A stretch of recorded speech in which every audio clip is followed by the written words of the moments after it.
Well, it's my pleasure to introduce to you again Dr. Christian Miller. He's the project director for the Honesty Project, and A.C. Reed Professor of Philosophy here at Wake Forest University. He was the project director in previous Templeton grants, but now is the part that will make most of us feel bad, the wonderful accomplishments that Dr. Miller has. So he's the author of over 120 academic papers, as well as the following books: Moral Psychology with Cambridge University Press, 4 books with Oxford University Press: Moral Character and Empirical Theory, Character and Moral Psychology, The Character Gap, How Good Are We, and Honesty, The Philosophy and Psychology of a Neglected Virtue. He's also the editor and co-editor of Essays in the Philosophy of Religion, Character, New Directions from Philosophy, Psychology and Theology, Moral Psychology, Volume 5, Virtue and Character, Integrity, Honesty, and Truth-Seeking, and the Continuum Companion to Ethics. So today, Dr. Miller will be talking about celebrity and dishonesty. Do they go hand in hand? Dr. Miller. Thank you. Okay. Can you hear me okay in the back? Good? All right. Good morning. My summer seminar people got that down very well. Nice. Not everyone did, but very good. It's great to see you here. Welcome, first of all. We started thinking about this 6 years ago, was when we first started planning this event. And here we are today, the final conference of the Honesty Project. So I'm just thrilled that we're all here, thrilled about these 2 days that we're together and learning from you all and hearing the discoveries of your project and the conversations we're going to have about research on honesty. So you know these faces, I think, by now. So our postdoctoral fellows as well, our research coordinators, and this guy. So I want to stop and say a special word about that guy. So often we do the thank you at the very end, but I'm going to change it up and do the thank you at the very beginning. So for the last 3 years, he's just been an invaluable contributor to this project. And in the last 2 weeks, he's just gone above and beyond what anyone could ever ask. Balancing a summer seminar, this conference, 2 classes, writing deadlines, a family, and everything else. So could you please join me in thanking Tobias for everything he's done.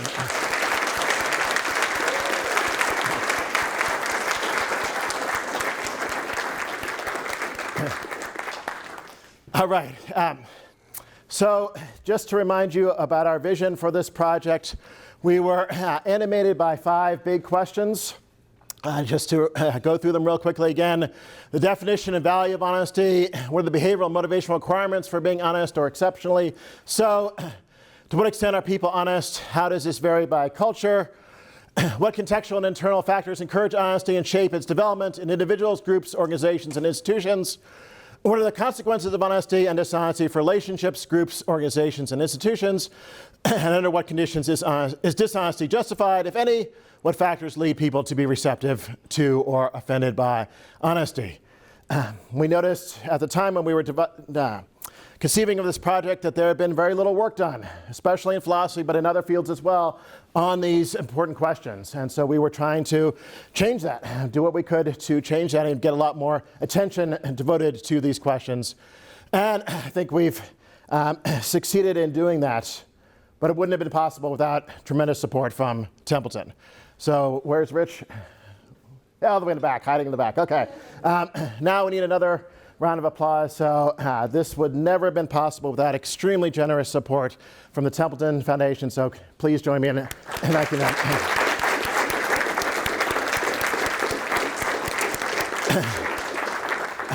And not just Templeton, also from Wake Forest and Carnegie Mellon as well.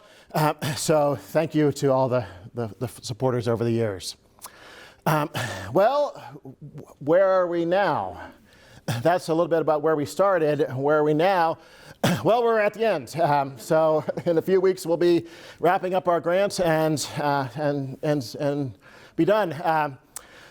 Some highlights of what we've accomplished over the years. We awarded $1.8 million to 16 funding competition winners, 8 working on the philosophy of honesty and 8 working on the science of honesty.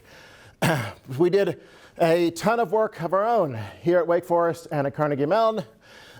And we hosted a conference already, many of you were at a year ago, in fact, meeting in this very room, as well as an 8-day summer seminar for 17 early career philosophers. Where are you, summer seminar folks? All right. So, yes, they deserve a round of applause for surviving 8 days with me. Yes, that's a testament to their character, so that they're still here. So, lots of really cool, I think, highlights to emphasize here, as well as outputs. So, last year I highlighted how there's been very little work done, especially in philosophy. I mean, to the order of 2 articles in 50 years, that kind of very little work done. Well, I think we've succeeded in already changing the situation, the lay of the land, dramatically.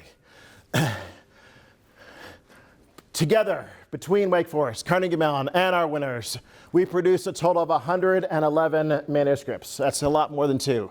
Last time I counted, of course, that's not just in philosophy, that's ranging across several disciplines, so tremendous amount of output. 2 academic books, 49 published articles, drafts of 58 articles as well, complete drafts. So more to come by way of publication very soon, I'm sure, as well as 149 presentations and 20 published popular articles. Just, I think, a round of applause to you all for tremendous work. Whoops. And that just completely disappeared. That was not the idea. Yes, there we go. So, more can be found on our website. I won't dive into all the details about the particular outputs, but we have it all up on our website. So how about today? Who's here? What are we doing? Well, just to give you a sense of the lay of the land and who's in the room here, we've got our Honesty Project members, 14 of us. We've got our funding winners, 17. 2 were not able to join us in person. They'll be joining us via Zoom. They each had a child very recently, so completely makes sense. And then our summer seminar participants, I've already highlighted them. Board of Advisors members, we have 5 from our board, and Rich in the back from Templeton, as well as several other visitors who are here to learn more about the honesty research. So that's a little bit of context. Not everyone though. So where are you? Let's see, there you are in the back. Yep, people hide in the back. I can't see you. So Annie is a very prominent science writer, as well as the author of this book here, The Extended Mind, The Power of Thinking Outside the Brain. And she's doing current work that intersects with honesty and is eager to talk to the researchers here and learn more about your work. So please introduce yourself and get to know her. James, but goes by Jamie. Ryerson, where are you? What the heck? So all the way in the back is coming to us from DC, but is part of the New York Times, and will be leading the seminar this afternoon at the end of the day on how to write for a popular audience, aimed at taking work by researchers and disseminating it to a broader audience. So we welcome them as well, and very glad that they're here with us. Now, let me pause before we launch into the philosophy. Any questions? Logistical, anything that's unclear, anything I can help with at the moment? We're good? Going once, twice? All righty. Catch Tobias and I afterwards if anything is on your mind. So, I was thinking, well, look, I want to not just talk about logistical stuff. I want to talk about actual philosophy. What could I talk about? Well, I could talk about stuff in the book, and that would be pretty straightforward. But I don't want to talk about that anymore. So, and you probably don't want me to talk about it anymore.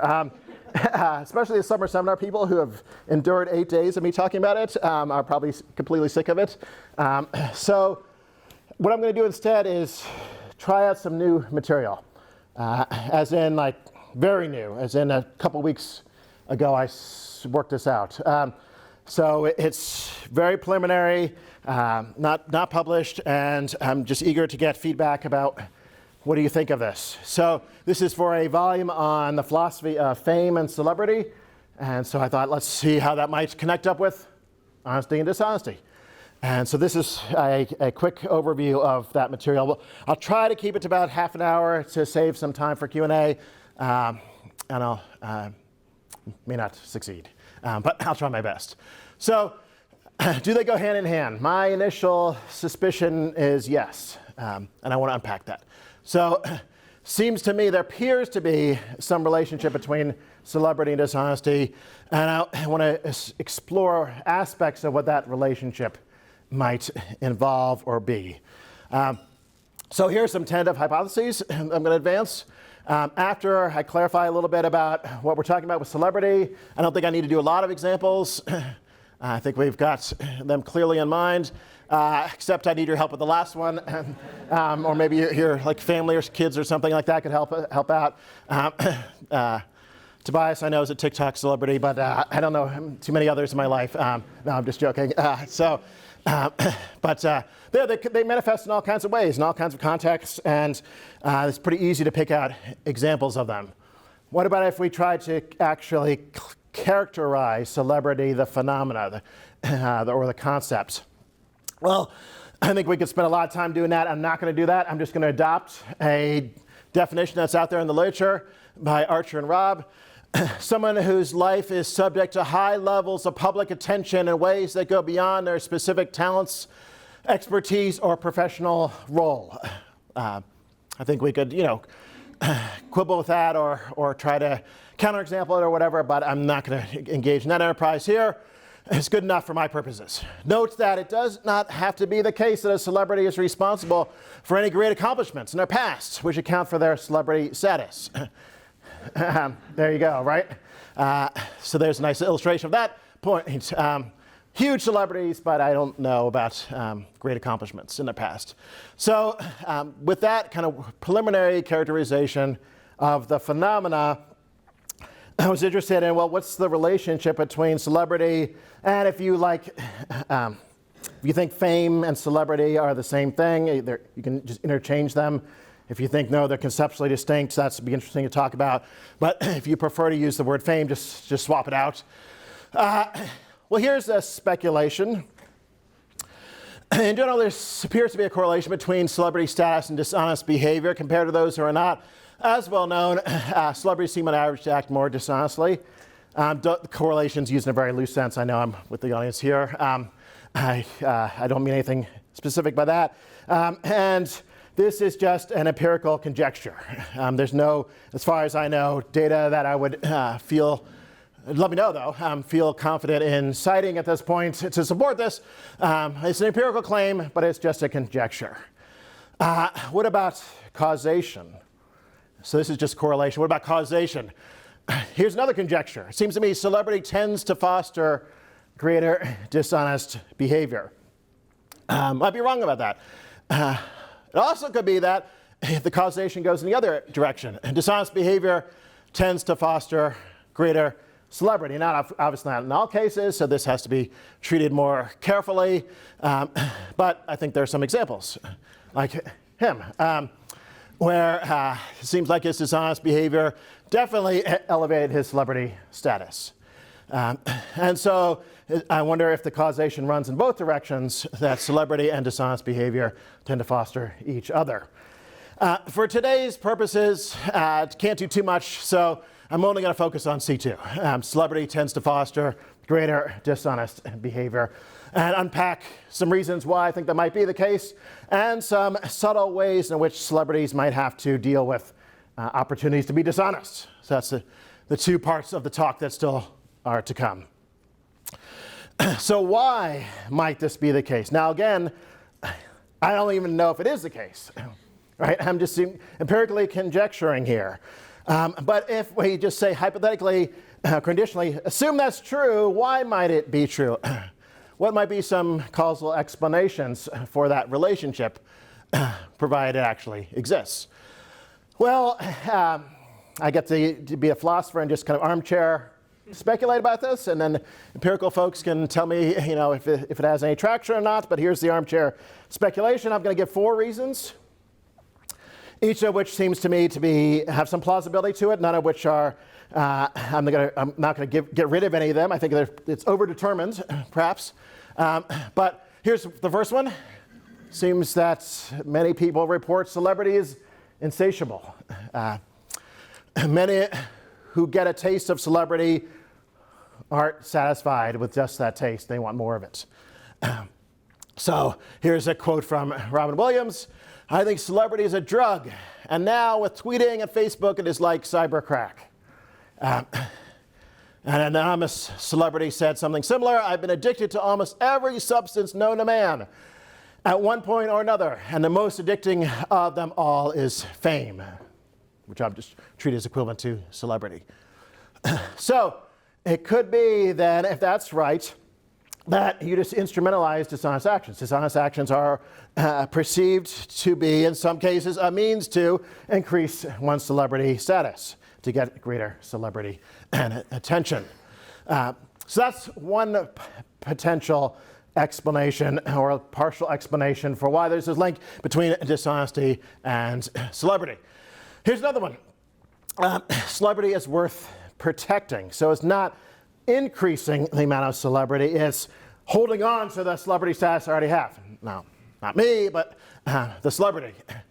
So look, there'll be times in the careers of celebrities where they slip up, they make mistakes. It's not going to look good if it gets out that they did a certain action or set of actions. So here's a way to try and avoid the negative attention. Be dishonest. Having one's misdeeds exposed in front of many eyes can seem crushing. So at least some celebrities report. Covering up, even if dishonesty is better than the destruction of one's public image. Or so it might be thought. Maybe that's not, at the end of the day, better, but it's a natural thought to have. So, protection as well as promotion of celebrity status. Here's a third reason I thought of. Again, just conjecture. And if you have more, let me know. I'd love to add to the list. This is not meant to be the final word.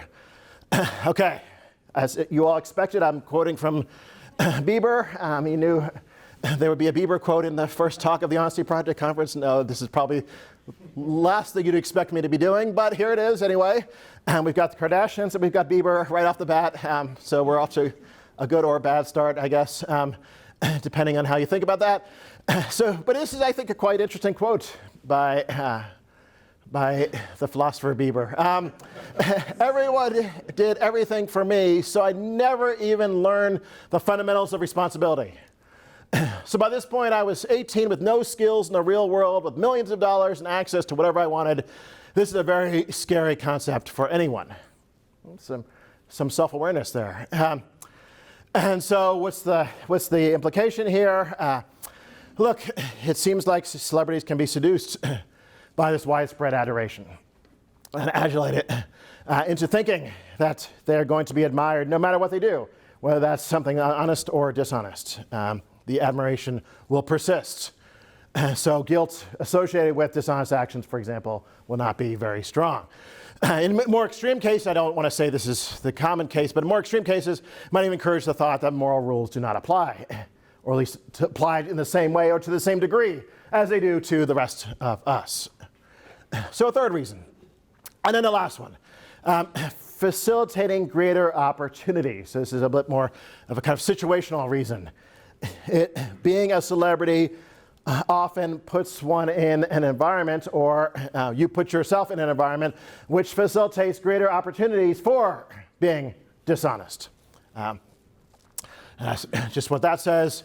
Compared to the rest of us, these situations not only appear more often, but acting dishonestly is also more feasible. So there are greater affordances, or situations affording the opportunity to be dishonest, as well as greater ease, perhaps, of being dishonest. The easy example, I think, here is infidelity, but there are other kinds of situations, too. Financial transactions, academic fraud. I'm thinking of the college admission scandal in particular. In that kind of context, that might have been a lot more available and easier to facilitate for a celebrity than it would be for most people otherwise. So, summing up this part, this is part 1 of 2 that's in the main part of the talk. These are reasons for why I think, according to C2, we can reasonably expect celebrity to foster dishonest behavior. Or at least from the armchair, they seem to me to be reasonable explanations to offer. I'd love to hear other ones. I'd love to hear if you think some of these are not good reasons. And I'd love to hear if you think the C2 is false from the very beginning. It's, you don't have the same intuitions that I do. You would not make that same conjecture. I'd love to hear that too. Look, I'm not saying any of these is sufficient. I think it's going to be, again, multifaceted phenomena. Different reasons are going to play different roles in different celebrities and to different degrees. And so there'll also be individual differences here. So I'm not painting with too broad of a brush, I hope, although I'm moving quickly and painting with something of a broad brush. I acknowledge that this is a story that's going to apply differently to different celebrities. And for some of them, they can maintain their honesty better than the rest of us. So there's no assumption here that it's a necessary relationship, that being a celebrity necessarily entails or gives rise to dishonesty. That's not, I would not hold that strong of a claim. All right. Okay, good. So the other part now. So that's a bit of discussion of the relationship between celebrity and dishonest behavior. Now I wanted to dive in a little bit into more subtle ways in which being a celebrity can run the risk of dishonesty, or can provide opportunities to be dishonest which might not have been obvious or immediate to our attention. I'm going to have 3 of them. I'm sorry, getting a little ahead of myself here. But I'm going to have 3 of them, and this is going to be a little bit more philosophically interesting, I think, a little bit more rich machinery that I'm going to introduce. So the first part probably was, kind of some obvious points. I think this will be a little bit more controversial and provide opportunities for critique. So, but that's what I've already said. The goal, I'm going to assume this about celebrities as well. There's a public-private split. This is a familiar assumption in the literature, drawing on the testimony of celebrities themselves, that they frequently describe in their own lives a split between the public image that exists about them and their own private image or self. Roughly, public image, the object of attention by fans of the celebrity, that's dependent upon fans, but also can be influenced by the celebrity, him or herself. So the celebrity also often has control over shaping that public image, but not complete control. It's often at the mercy of the public, the media, the fans as well, who play a role in shaping that public image. Alongside that is the private image, who the celebrity takes herself to really be, her authentic self. Now that doesn't mean the same thing as objectively who the celebrity is.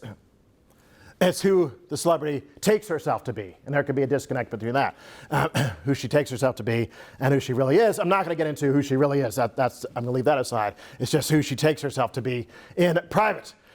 And time and again, celebrities appeal to or report a split between the two. This is a quote from, just to illustrate this is the American Psycho author. In a sense, there were now 2 Bretts, the private and the public. And 1987 was the year I realized they coexisted, which was how unusual my life was as a 23-year-old celebrity seemed to me. So as a 23-year-old, he was 2 people in a sense, coexisting at the same time, in a very loose sense of people, of course. There was the public Brett and the private Brett, and they coexisted at once. And he did not have complete control over the public one. He had maybe some more control over the private one, but not the public one. And this is not idiosyncratic to him. Again, the literature is just packed with examples of celebrities reporting this kind of phenomena. Why? Why might there be this split? That's a really interesting question in its own right. I think there could be multiple answers to that. Empirical question, once again, interesting research could be done. I'll just highlight one explanation, a prominent one, and it involves kind of psychological defense mechanisms. So citing two psychologists here.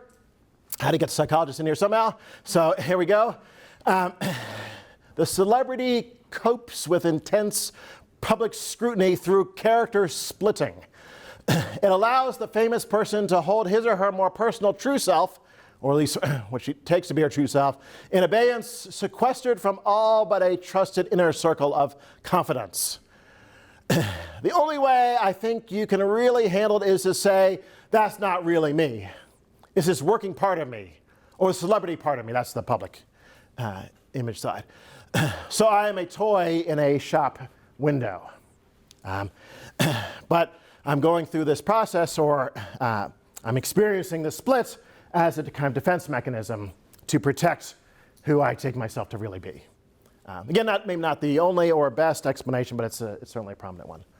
Okay, so what? This has seemed like a long tangent. What's the relevance? Who cares about as far as honesty is concerned? Well, I think once you've got this split, that's going to open up interesting possibilities for dishonesty. It's going to take us into a terrain where we might wonder whether there's going to be opportunities for dishonesty. And I think we're going to find those opportunities, and we're going to see people being dishonest in these perhaps more subtle ways, given the existence of the split. 3 ways in particular: not correcting public misinformation about oneself, hypocrisy, and self-deception. So the split is going to afford increased opportunities. Of course, all of us already, whether we're celebrities or not, will experience these things. The claim is about increased opportunities to experience them, novel ways, or more frequent ways, I should say, ways in which we might come across these opportunities to be dishonest. All right, so here's the first one, and now this will get back to some philosophy and some machinery. You can tell me what you think about it. Not correcting public misinformation about oneself. So here's a kind of case.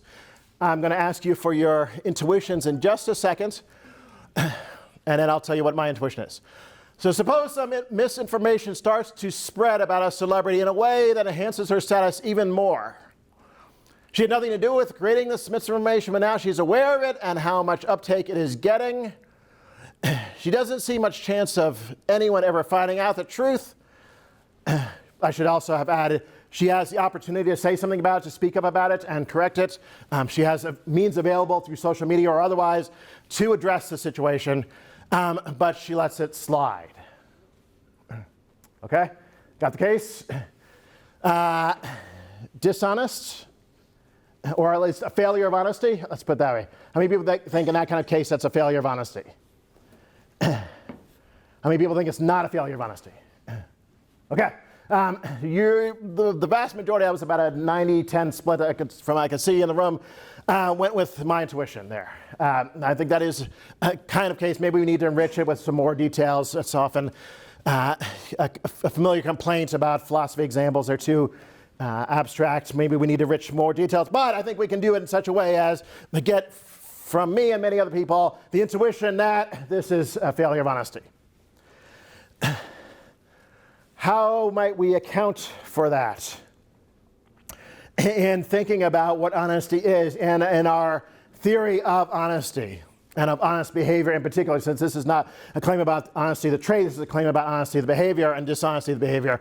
How might we account for it? Well, there's this wonderful account in the literature of honesty that is clearly true and has not yet been even close to being refuted, according to which, as a starting point, an honest action is one that does not intentionally distort the facts as the person takes them to be.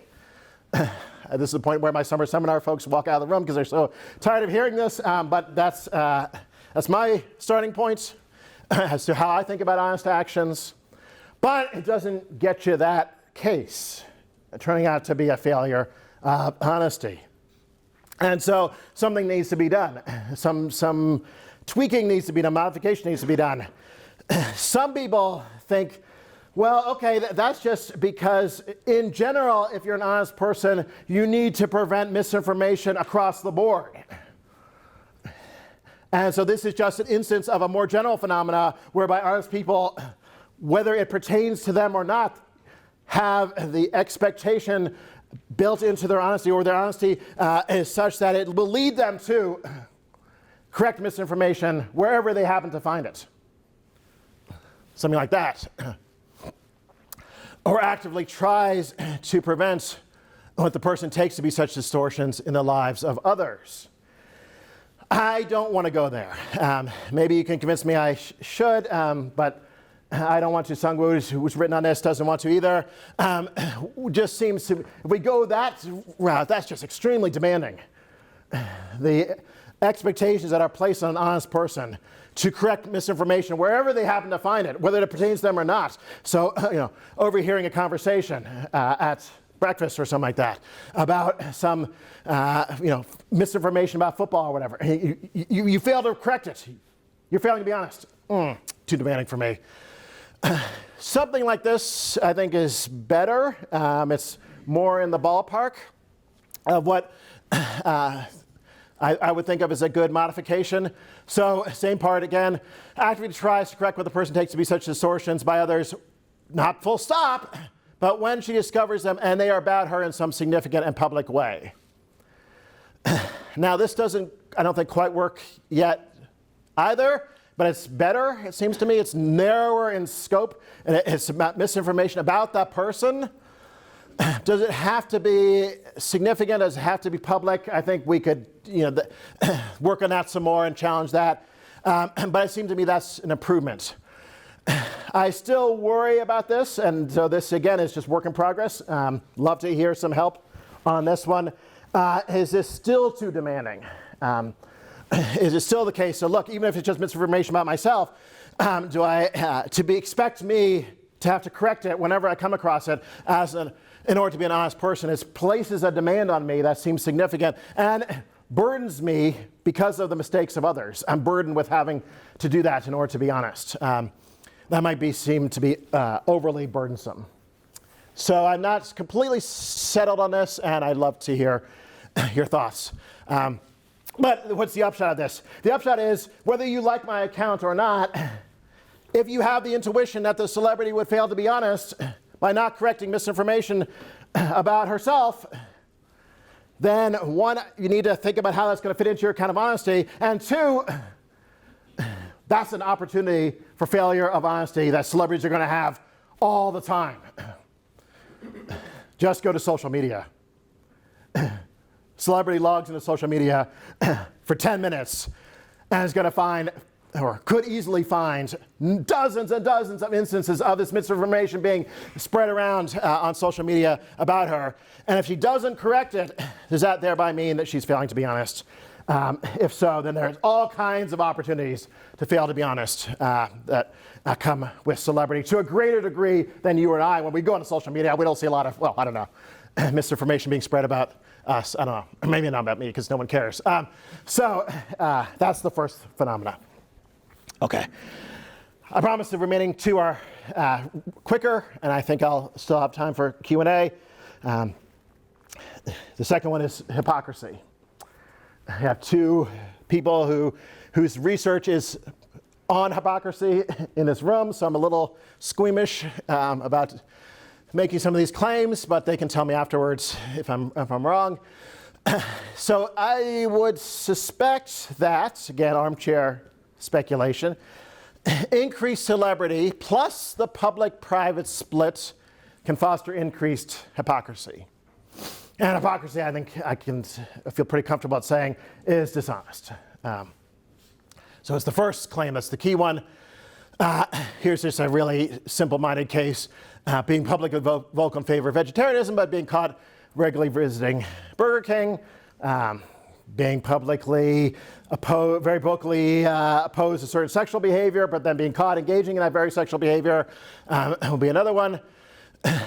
Look, it seems to me that this is a case of failure of honesty in virtue of being a case of hypocrisy, and that this is kind of afforded to a greater degree in virtue of being a celebrity. So linking all the concepts in question here. How is it hypocritical? Well, I think in a couple different ways.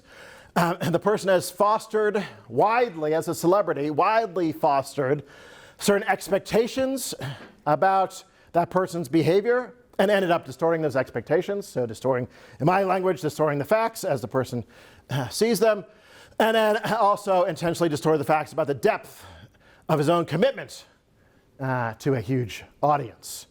And making it seem as if this person was deeply committed to this cause when the person in fact was not, maybe just superficially or not at all committed to this cause. Here's a application of this that I think is probably way overreaching, but oh well, whatever. We'll see. What do you think? I'm going to link hypocrisy and grandstanding. Many of you know this phenomena of virtue signaling. I prefer, with Warmke and Tosi, I prefer the language of moral grandstanding, but don't get hung up on the language. It involves cases in which public pronouncements are made using moral language, but they are motivated by a desire to impress other people, rather than, say, a commitment to the truth of the moral standards in question. I'm a huge fan of this book. Warmke was a postdoc with one of our earlier projects, so here's the argument. I'm not going to try and defend this. I know highly controversial, but I'm just going to put it out there. Celebrities would seem to be especially vulnerable to moral grandstanding. I think that's right, although I have no data to back it up. And then here's the especially controversial premise: moral grandstanding is hypocritical. And then the rest of it, I think, just goes pretty smoothly. Where there is hypocrisy, there's also dishonesty. And so therefore, moral grandstanding is thereby dishonest. And so celebrities would seem to be especially vulnerable to dishonesty in this area of their lives. If you want me to try and say a little bit more about why I hold 1 and 2, feel free to raise that in Q&A. But looking at the time, I'm just going to try and wrap it up here. Last one, self-deception. So increased celebrity, public-private splits could open the door to increased self-deception in different ways. Here's one way. So the celebrity sees something positive said about him or her publicly as an attachment to the public image, and may come to want to believe that about him or herself in the face of evidence that is not actually true of the celebrity. So despite evidence that our private self is not really like that, that's going to be a form of self-deception, it seems to me. Or, let's do it the other way around, there might be a deservedly negative public image with plenty of evidence to support it, but which the celebrity rejects, is not willing to listen to the public here, because she doesn't want to confront the truth. So a positive public image that's adopted in the face of contrary evidence, or a negative public image that is rejected in the face of plenty of evidence in favor of that. Either are forms of self-deception, and I think it's plausible to say that self-deception is a form of dishonesty as well. That's something I've said in the book quite a bit. So there's another manifestation. Final thoughts. Okay, enough. Let me wrap it up. To summarize, and then an implication. Seems to me celebrities are constantly having to negotiate and navigate the relationship between their private and public images. With that navigation comes having to confront head-on various challenges to behaving honestly, some of which we may not have spent much time on or called to the attention of celebrities and researchers in general. What about us? Well, some of you are celebrities.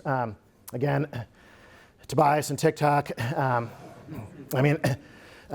won't pick on other people, but some of you already are. Some of us are not. Or are we?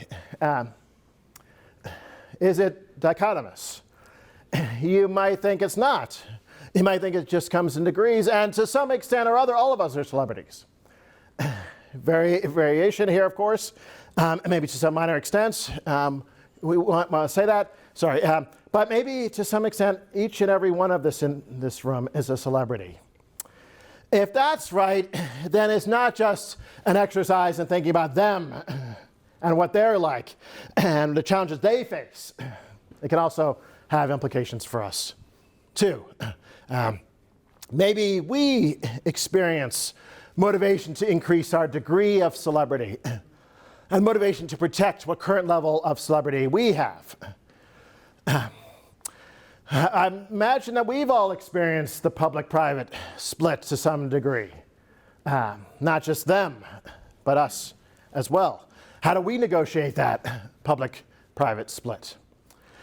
I bet we've all had a chance to correct positive public misinformation about ourselves, but haven't. Except for the virtuous amongst you. So, but someone like me, I've been in that position. Even if it's just public in the sense of our family or our friends or our colleagues or our discipline. And all this gets magnified with social media, which most of you are on, I know, in some form or another, because I'm connected to you, most of you on social media in some form or another. So I see you on social media in some form or another, and it all magnifies these phenomena. And your celebrity status, and my celebrity status too. So then I think the takeaway can be this is not just a research project about them, although it's true that the dangers of dishonest behavior associated with celebrity are not just dangerous. So yeah, they might be more dangerous for someone like Tiger Woods. They're not just dangerous for the Tiger Woods in the world. I think they're dangerous for all of us in this room and all of us in the world. So I hope it's a topic that's of interest to us personally and to us as researchers and scholars of honesty. And with that, I'll say thank you. I'll stop.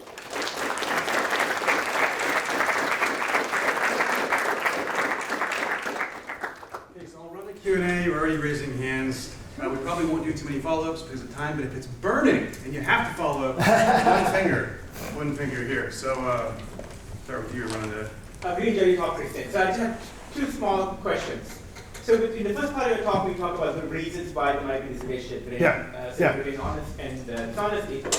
There was one explanation that was sort of maybe buried in some of the options you gave, but was a separate one, which is that celebrity gives you resources and other goods that you want to hold on to. And that seems somewhat like buried in some of the options, but it seems to me like could be a standalone explanation. That I become a celebrity, I get money, I get I want to keep those. Yeah, so goodies. Yeah, so it's not just the attention and the reputation. It's like material or other kind of goodies that I've accumulated. I don't want to lose, or it can also be adapted to the first explanation. I want to maybe increase the acquisition. Yep. That seems to me a separate explanation that needs to be on the list. Yep, I like that. Yeah. And then when you're talking about correcting misinformation, I agree that not correcting misinformation is a form of dishonesty, but I also wonder from a prudential value perspective, especially like when there's so much misinformation spread by so many people, there's an argument for not engaging in general, right, with misinformation. So I wonder whether like from a prudential value perspective, that may be justification for being dishonest. Yep. So interestingly, you framed it in terms of correcting misinformation in general. I've been wondering if you really want to go that far or just correct information about yourself. But some people do want to go. I got pressed quite a bit about that it needs to be correcting misinformation across the board.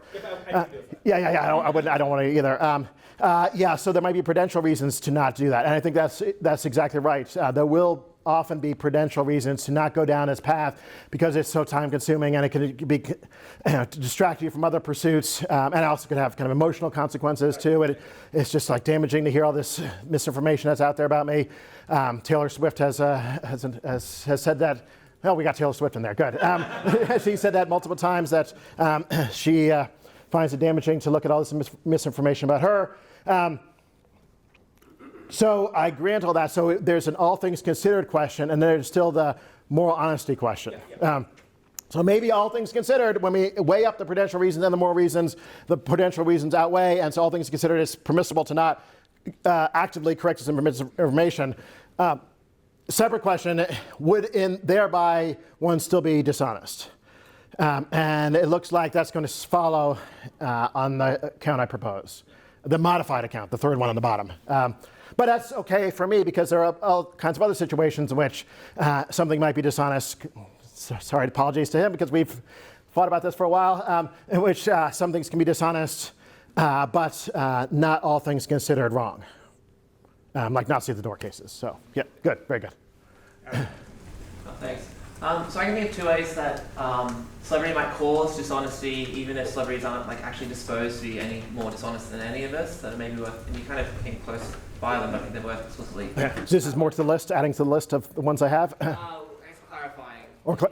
Okay.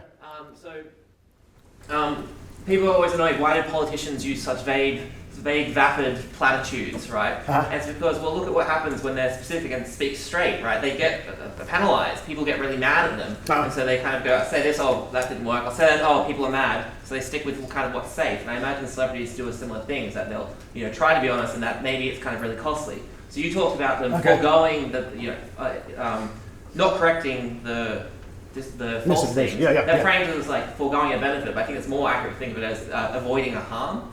If people think well of us, we sort of, and if they were going to think worse of us, as well as being honest, like that can be really bad. And it's not just purely instrumental. It's not like I want to make fame to be rich. It's like I don't want people to think bad things of me. So that might be kind of one way. And the second was. So let me pause. So, in correcting misinformation and trying to have a kind of honest presentation of the facts, that itself could engender all kinds of problems. Yeah, people won't like me. Yeah.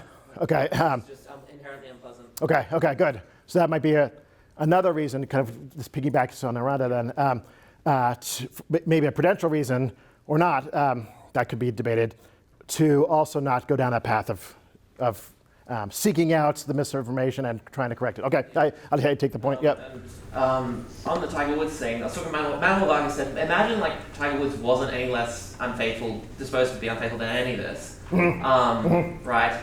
But perhaps, for most of us, we're pretty faithful to our past, but maybe it's a non-zero chance that something will happen. So if we'd had a fight, and if we were stressed, and if we'd been drinking, and if someone, there's all these things that can move the needle a little bit.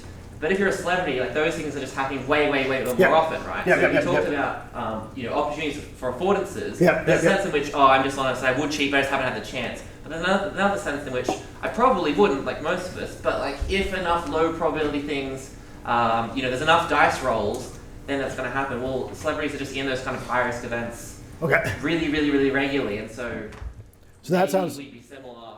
Right. Yeah. That sounds like a further working out of one of the reasons I gave. Right. So a more nuanced and call for greater clarification about that fourth reason I gave, right, as opposed to a separate reason. Yeah. And so the situations need not be kind of big dramatic ones. They may be there may be an accumulation of small things, which the celebrities experience, which collectively make it easier for them or provide dispose that facilitate acts of dishonesty. Yes. Did I get it right? Yep. Okay. I take that as well. Very good. Thank you. All this can still go into the paper, so I'm really appreciative. This was really interesting. I was wondering about the connection between the question of public-private split and sort of the classic Guffman presentation of the self in everyday life, right? The theory that we all have multiple roles that we're playing. We withhold some of our characteristics in order to act most appropriately in a romantic context, a professional context, a public context. Sitting at home by ourselves on a Saturday night watching Taylor Swift videos, right? And so I was wondering about how this public-private split and relating back to how we all behave. And then again, it's sort of a question of incremental rewards, incremental punishment, and the sort of heightened stuff that's already been worked out about the multiple presentation of the self in everyday life. Yeah, and I will just say I wonder about that too. because I don't know enough of the details of that approach to be able to say something intelligent about it. I think it would be super fruitful for Okay. the public-private split Okay. because there's a lot worked out there. Yeah, good. Yeah, so it might provide a theoretical framework that could be used to contextualize this. That would be really helpful. I'm wondering to what extent this approach discusses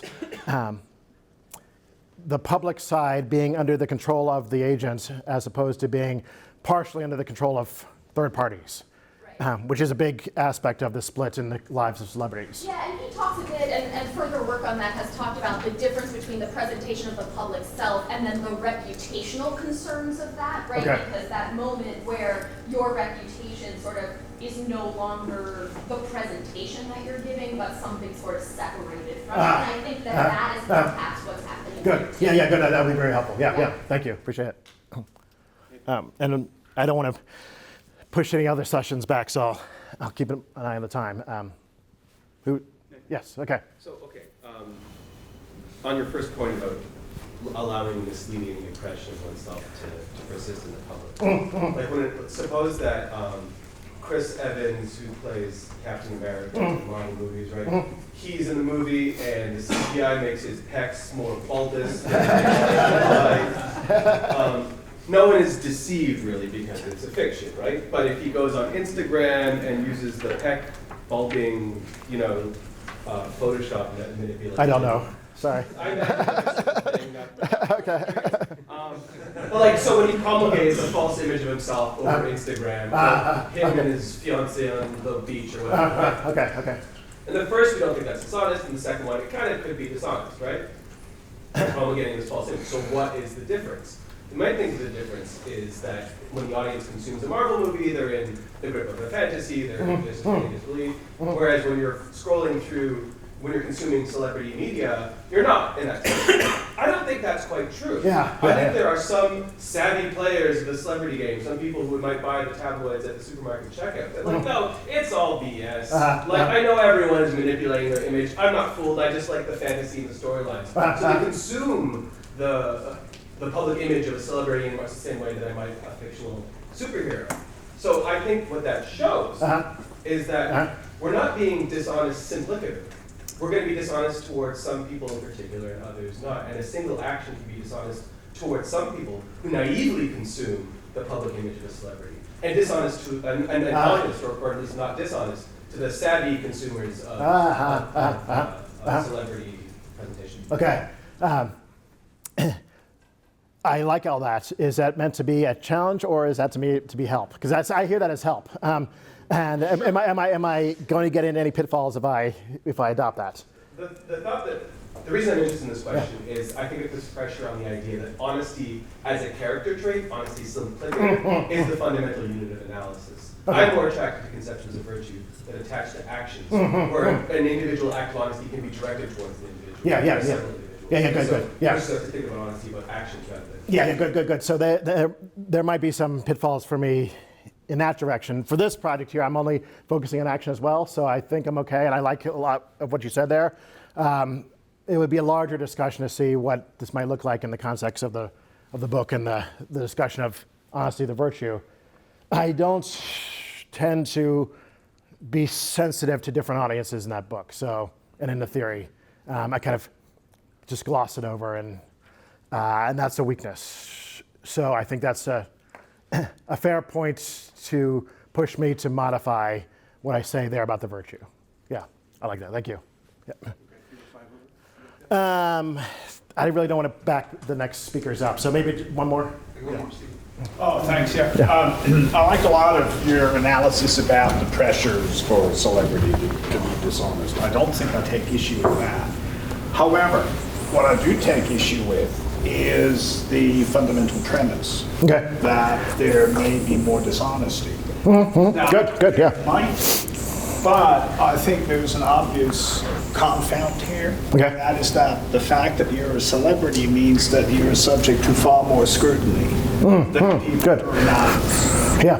And from what I've seen in some instances involving, for example, climate scientists, they're being painted as dishonest for political reasons on the basis of harvesting of emails, taking things out of context, observing contradictions that really aren't great contradictions, and so on, and so on, and so on.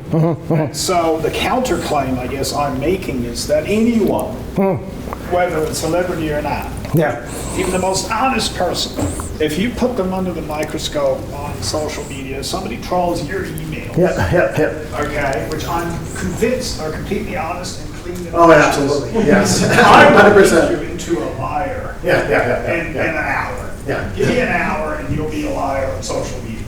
And that, I think, is a confound that affects celebrities more than others. And I wonder if somehow you got to rule that out. Yeah, or at least mention it as be less bold in what I'm claiming and say, here's another story about what's going on.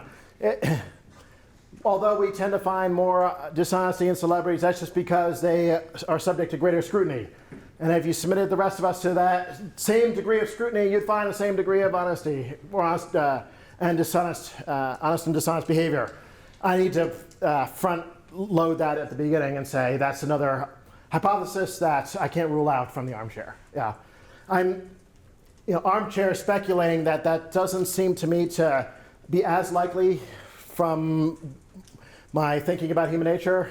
It seems to me that if celebrity status is something that people like, they enjoy it, they want more of it, if they get it, they want to protect it, and dishonesty can be perceived to be beneficial in that regard. It can be instrumentalized to help do those things. So if you grant those two things, then I'm going to expect that there's going to be this correlation between celebrity status and dishonesty. So there's background assumptions about how I think human beings work.